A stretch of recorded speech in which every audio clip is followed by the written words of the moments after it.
em.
Đêm nay hãy nhìn tràn trần bao hồng ân niềm vui khắp nơi, ta tỏa chung con tim cùng với chiều thần hát ca.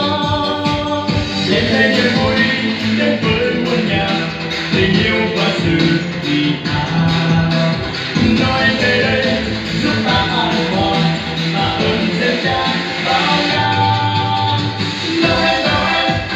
Trẻ xa khơi để đi với vui đến với muôn người, là ta cùng nhau về bên Thánh Giêsu. Kinh con Chúa sẽ ban bắt đi vui sẽ lan. Nguyện xin Ngài ban người đến chân ta, giúp ta chia sẻ bình an. Na na na na na.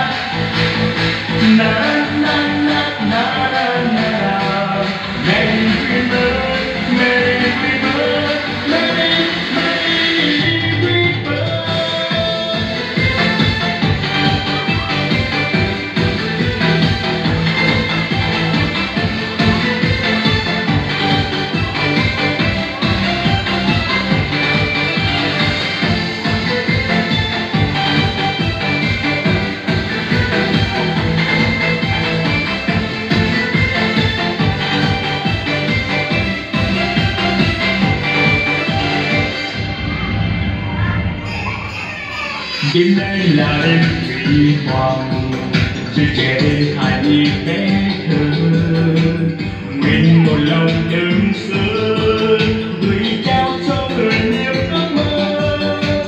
Đêm nay hài nhi giáng sinh làm người ở nơi hang lửa nhỏ xinh, mong ta cùng nhau cung kính bên mình người ca tốt tình đồng sinh.